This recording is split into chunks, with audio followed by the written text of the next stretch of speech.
quiero hablarte un mensaje de parte de Dios, el cual hemos titulado Procesado. Todas las cosas que en algún momento llegan a tener mucho valor son resultados de los procesos, ¿sí?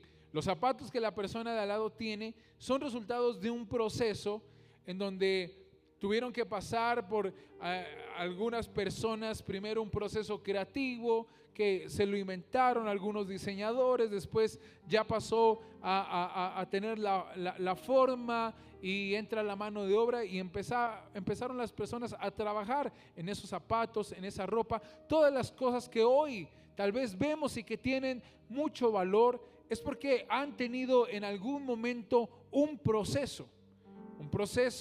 Algunas cosas son tal vez más demoradas que otras, pero todo lo que vale tiene un proceso.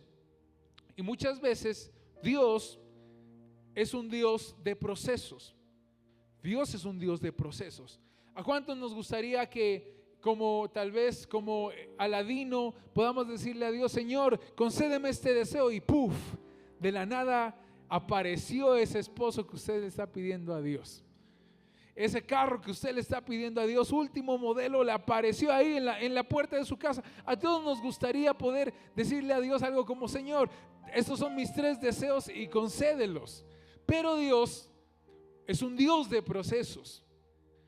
Todo lo que Dios nos quiere dar a veces amerita procesos en nuestra vida. Y yo sé que a ninguno de nosotros tal vez nos gustan los procesos. A mí la verdad no me gusta esperar. Yo me impaciento con facilidad y mucho más, a veces es más complicado esperar en Dios, esperar en los procesos de Dios. Pero la Biblia nos habla de ese Dios de procesos. Proverbios 4:18 dice: el camino de los justos es como la luz del amanecer, que cada vez brilla más hasta que el día es completamente perfecto. ¿Sabes algo? La Biblia dice que Dios compara a sus hijos como la luz de la aurora. Pero para que esa luz empiece a encenderse, primero hay que pasar por la oscuridad. No hay día sin noche. No hay sueños sin procesos. No hay meta sin que Dios antes no te procese. ¿Y qué es lo que Dios utiliza a veces para procesarnos? Quiero hablarte de 3 cosas que Dios utiliza para procesar nuestras vidas. La primera es, diga conmigo, las consecuencias. Eso, dígalo más fuerte, las consecuencias. Gálatas 6:7 dice: no se dejen engañar. Nadie puede burlarse de la justicia de Dios. Siempre se cosecha lo que se siembra. Y lo primero que Dios utiliza para formar nuestra vida, aunque no es la culpa de Dios, sino que es el producto de nuestras malas decisiones, es las consecuencias que a veces nosotros hacemos o que son el resultado de nuestras equivocaciones. Porque todo lo que usted haga va a tener una consecuencia, sea positiva o negativa. Si usted ahí en su WhatsApp se escribe con hartos manes, se escribe con hartas viejas, pues llegará el momento en que usted va a tener una muy mala fama, y eso va a ser producto de su error. Al final vas a ser el resultado de esas malas acciones que tú tomas. Si nosotros no somos cuidadosos, muchas veces las consecuencias van a venir. Y a veces nosotros nos decimos: ¿por qué esto me pasa a mí? ¿Alguien le ha preguntado esto a Dios? Sí, yo le voy a decir por qué. Muchas de las cosas que a usted le pasan que son malas es producto de sus errores. No le eche la culpa a Dios. Dios le estaba diciendo: vea, no se meta ahí. Pero usted, más mandado, se mete ahí. Es su culpa. Después usted anda llorando que me hicieron esto, que Dios mío, que por qué. Es su culpa, fue su culpa meterse ahí. Tenemos que ser conscientes que hay muchas consecuencias a causa de nuestros errores. Hoy en día las personas dicen: ¿por qué será que Dios es tan malo si Dios no existe? Porque si Dios existiera, entonces ¿por qué hay tantas catástrofes naturales? Es culpa del hombre. Nosotros hemos contaminado el medio ambiente. Es culpa del hombre y muchas veces le echamos la culpa a Dios. Pero hay consecuencias que nosotros tenemos que asumir. Por ejemplo, el caso de Sansón. ¿Recuerdan cuando hablamos de Sansón? ¿Quién era la novia de Sansón? ¿Quién se acuerda? ¿Cómo? Dayana, no. ¿Cómo? Dalila, eso, Dalila, dice que Dayana. Dalila era la novia de Sansón, ¿sí? Dios nunca le dijo a Sansón que se fije en ella, pero Sansón más metido de frente ahí. Mientras sus padres le decían que no, Sansón más ahí. ¿Qué pasó con Sansón? Perdió todo. ¿Fue culpa de Dios? No fue culpa de Dios. Fue la consecuencia de sus malas decisiones. Joven, cada día que tú te levantes, tú vas a tener el bien y el mal a tu lado. Y tú tienes que decidir qué vas a hacer con tu vida. ¿Vas a agradar a Dios o vas a agradar al mundo? Esta es una batalla de todos los días. Todos los días usted se va a levantar y tiene que decidir: ¿voy a agradar a Dios o voy a pecar? ¿Voy a agradar a Dios o voy a agradar a mis amigos? Cada día tú tienes que tomar una decisión y debes asumir las consecuencias de esas decisiones. Por ejemplo, ¿cuántos aquí quieren ser bendecidos y que Dios les dé mucho dinero? Levante su mano. Bueno, hay algunos que no les gusta el dinero. A mí sí me gusta. El dinero es bueno, no hay que amarlo, no hay que amar al dinero, pero el dinero es bueno. Pero nosotros decimos que queremos dinero, que queremos ser próspero, pero mire lo que dice Proverbios 10:4. Dice: la mano del negligente, ¿qué dice ahí? Ayúdame a leer. La mano del negligente, ¿qué? Empobrece, mas la mano de los diligentes enriquece. Hay muchachos que le dicen: Señor, provéeme. Señor, ¿por qué no tengo dinero? Pero no podemos pretender ser prósperos cuando somos perezosos.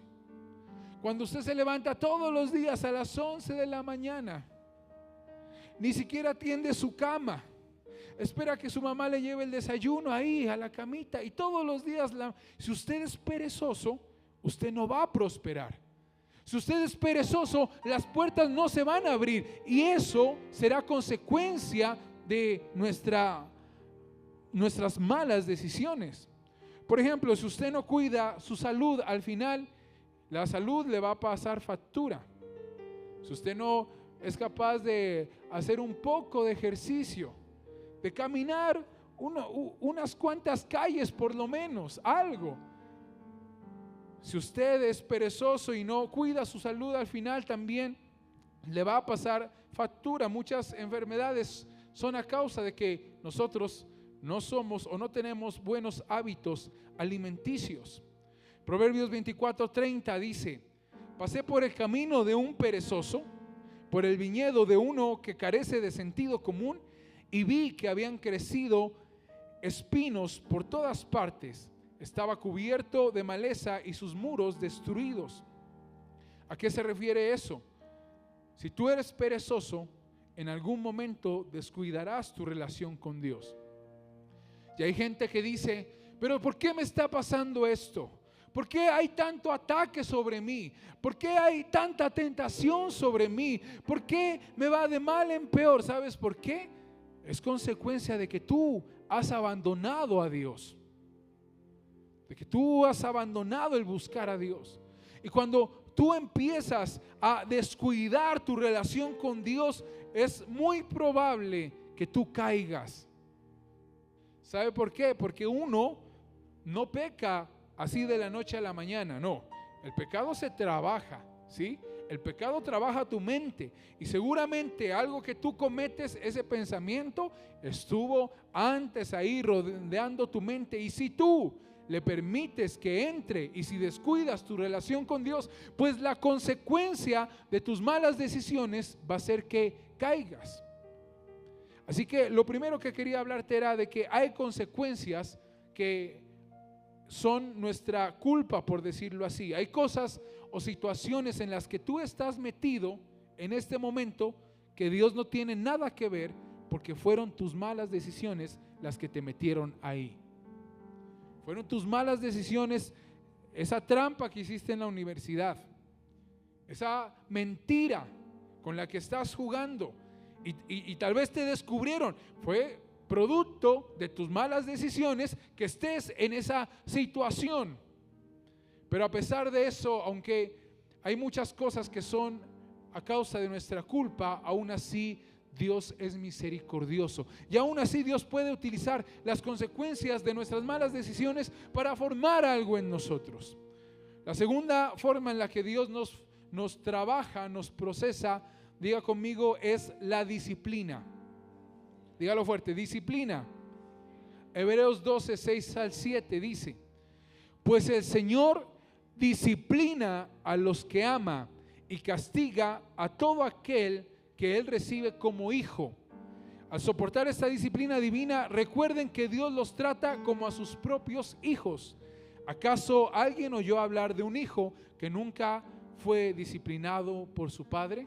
Entonces, lo primero hay situaciones en las que estamos que son producto de las consecuencias, pero hay otras situaciones que son producto de que Dios nos está disciplinando. Porque sabe una cosa, la Biblia dice que Dios es amor, pero la Biblia dice que al hijo que ama, Dios lo disciplina. ¿Y qué pasa cuando Dios te disciplina? Dios empieza a trabajar en tu vida. Ahí sí Dios mete su mano para tratar con tu corazón. Es el caso de Jonás. Jonás no le hizo caso a la palabra de Dios y huyó lejos de Dios. ¿Qué pasó? Cuando huyó de Dios, se lo tragó un gran pez. Ese gran pez fue enviado por Dios. ¿Saben algo? En estos días yo analizaba lo siguiente, y es que yo pensaba que ese gran pez era como algo muy trágico que le pasó a Jonás. O sea, fue complicado. Haga de cuenta que usted se lo traga un pez, una sardina. Qué horrible, ¿verdad? Fue algo complicado lo que le pasó a Jonás. Y yo pensaba, qué prueba tan dura. Pero poniéndonos a pensar, ese gran pez era producto del gran amor que Dios le tenía a Jonás. Porque Dios fácilmente pudo haber dicho: ok, Jonás, tú no quieres hacer mi voluntad, me busco otro profeta. O sea, Dios no tenía problema con eso. Dios hubiera podido escoger a cualquier otro mejor que Jonás. Pero ¿saben lo que Dios estaba haciendo en Jonás? Dios sabía que Jonás no quería predicarle a Nínive porque sabía que Jonás los odiaba. Así que Dios lo que estaba tratando de hacer era salvar a su profeta. Salvando a Nínive, Dios salvaba a Jonás. Y Dios lo mete en su disciplina 3 días dentro de un pez. Cuando Dios te ama y tú haces algo malo, Dios te va a disciplinar. Yo sé que esa palabra no nos gusta, ¿verdad? ¿A quién le gusta ser disciplinado? A nadie. Pero la disciplina es una gran prueba del amor de Dios hacia nosotros. Llegó un tiempo en el pueblo de Israel que ellos decidieron alejarse de Dios. Decidieron adorar a otros dioses. Decidieron darle la espalda a Dios. Así que Dios les dijo: ok, los voy a disciplinar. Y les mandó casi 70 años de esclavitud en Babilonia.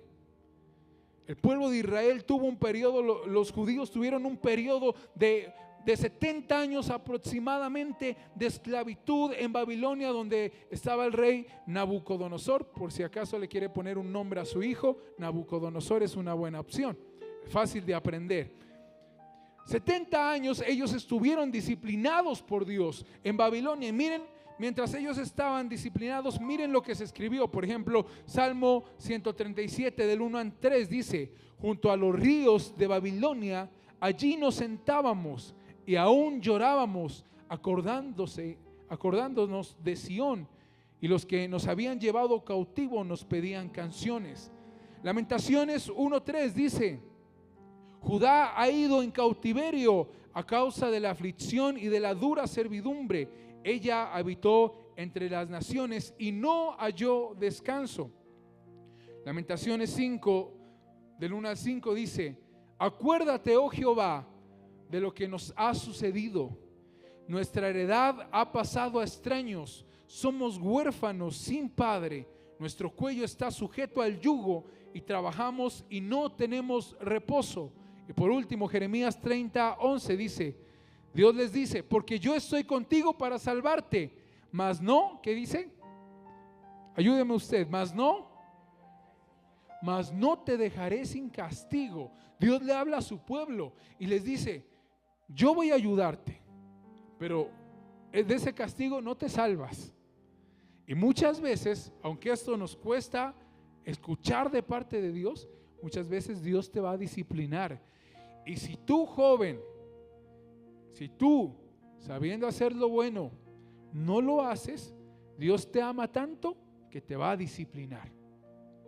Y cuando Dios te empieza a disciplinar, entonces tú vas a ver cómo se empiezan a cerrar puertas en tu vida. Y tú dirás, ¿qué es lo que me está pasando? ¿Por qué esto no está funcionando? ¿Por qué pareciera que Dios estuviera en mi contra, enojado conmigo? Puede ser que Dios está disciplinando, porque a los hijos que Él ama, los disciplina. ¿Sabes algo? No esperes a acumular tanto la ira de Dios, porque Dios es gracia. Él dice, la palabra de Dios dice que Él es grande en misericordia, tardo para la ira, pero no dice que no sea ira, es tardo para la ira, pero llega un momento en que nosotros hacemos que Dios, mejor dicho, colapse. Y cuando eso pasa, entonces Dios va a disciplinar. Si tú no cambias tu manera de comportarte, si tú no dejas ese pecado que Dios te ha dicho que dejes, si tú no dejas esa relación que Dios te ha dicho que dejes, si tú no sueltas, no cortas con esa amistad que Dios te ha dicho que debes cortar, llegará el momento en que Dios te ama tanto que para salvarte Él tendrá que disciplinarte. Nadie dice amén, porque obviamente no nos gusta. Cuando Dios nos disciplina es para mostrarnos nuevamente el camino a Él. Hay cosas en nuestra vida que solamente las aprendemos por medio del dolor, lamentablemente. Hay cosas en la vida que solamente se aprenden una vez que tú te estrellas con eso. Hay cosas que se aprenden por medio del dolor. ¿Recuerdan ustedes la historia de David cuando David le bajó la esposa a uno de sus soldados? ¿Sí?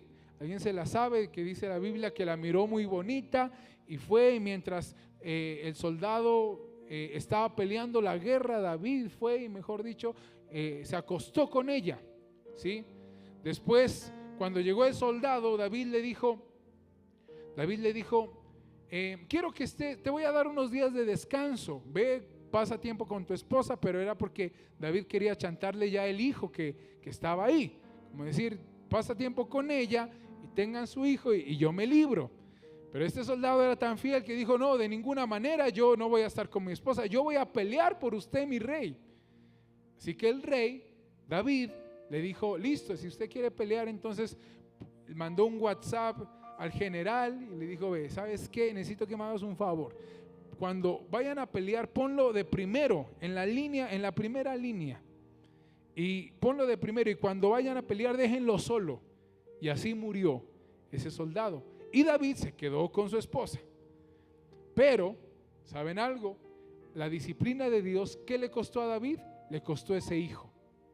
Ella quedó embarazada y Dios le dijo, de ninguna manera te vas a salvar de esta, David.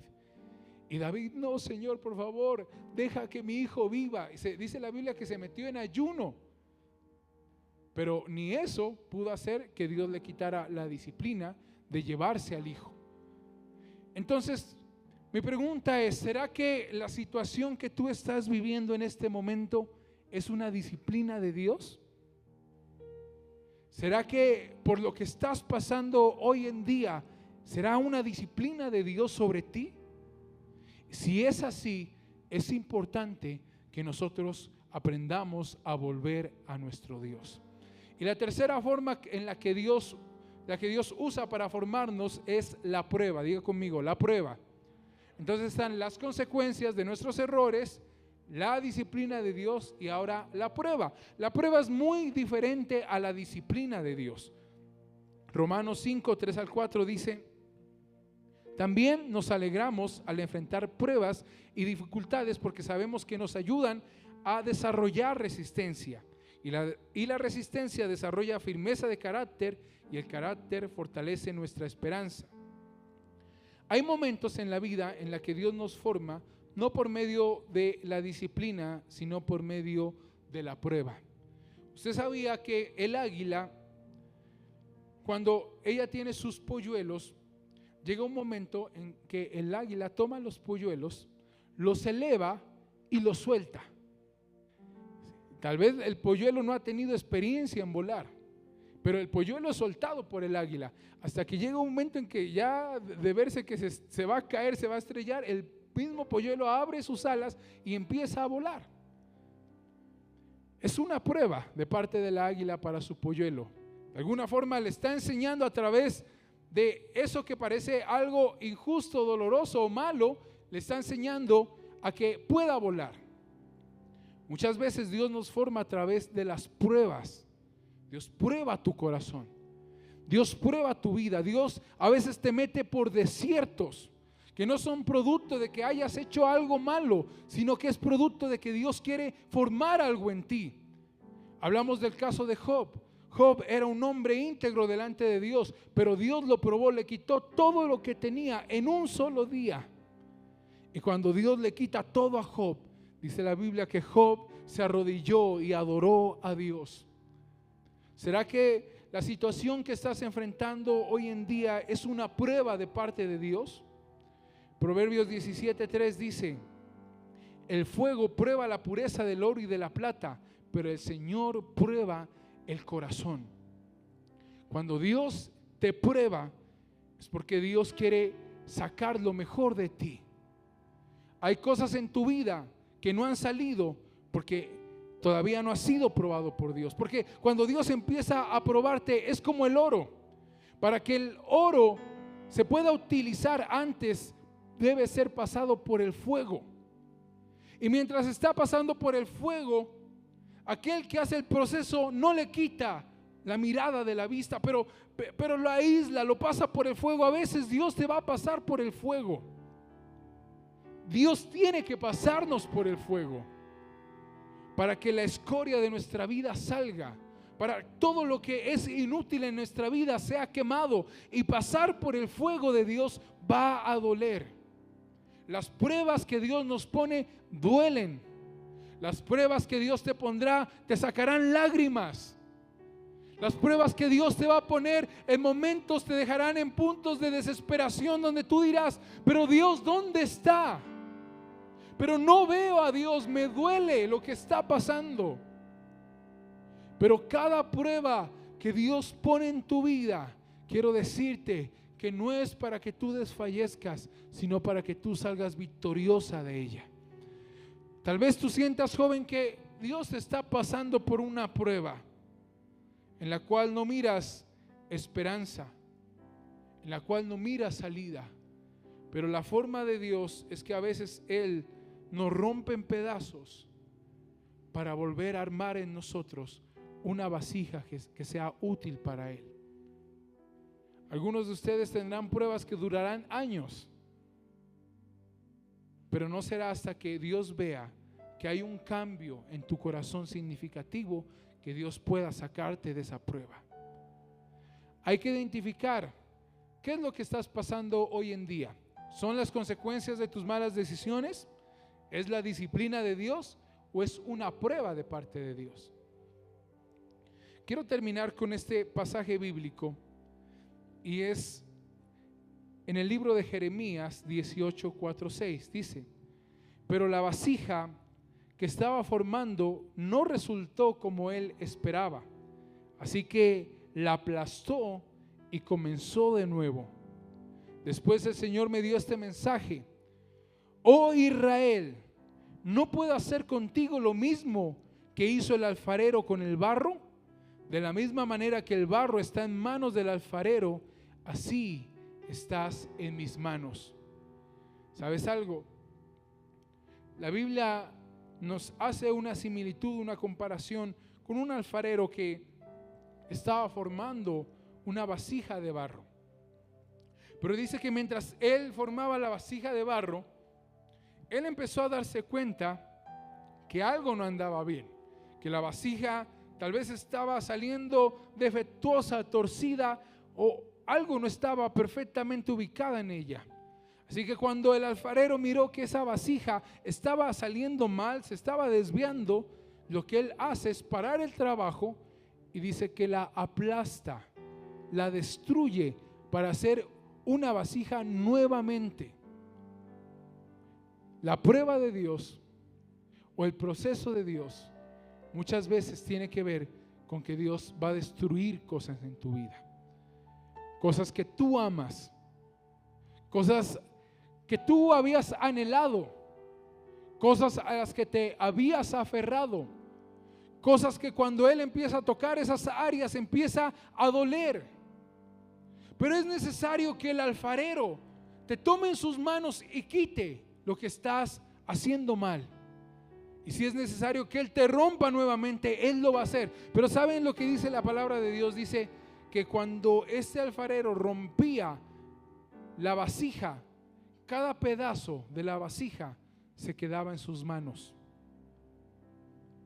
Si Dios te rompe hoy, si Dios está formando algo en ti que te está rompiendo, ten la seguridad de aunque esté pasando eso, tú estás en las manos de Dios.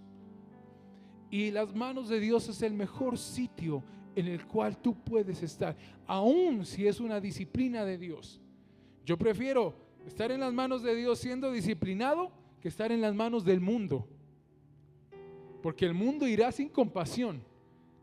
El mundo te va a destruir sin compasión. El mundo te va a formar sin compasión.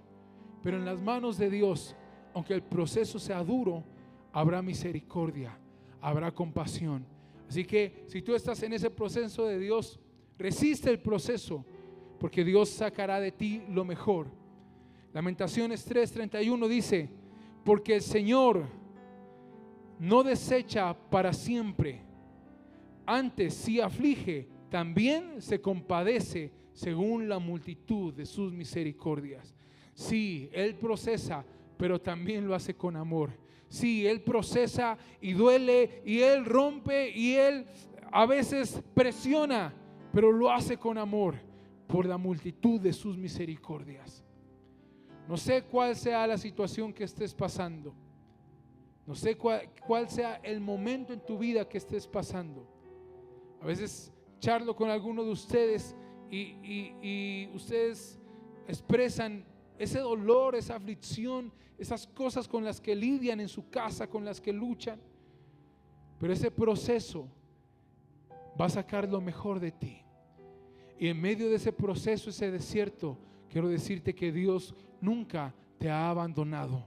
Él está contigo en esa prueba, Él está contigo en esa dificultad. La Biblia dice que cuando pases por el fuego no te quemarás, porque Él estará contigo. Así que Él no te ha abandonado nunca, joven que me escuchas. Y si alguien sabe de ser procesado por Dios, es Jesús, que dice la Biblia que fue pisoteado, escupido, maltratado, molido por nuestros pecados, traspasado por nuestros pecados. Él pasó el proceso de ser rechazado, Él pasó la prueba de Dios y Él pasó la disciplina de Dios, disciplina que Él no merecía por nuestros pecados. Pero Él, después del proceso, salió victorioso para que tú y yo tengamos victoria en nuestro proceso, sea a causa de nuestras consecuencias, sea a causa de la disciplina o sea a causa de la prueba. Vas a salir de ese proceso victorioso. ¿Cuántos dicen amén?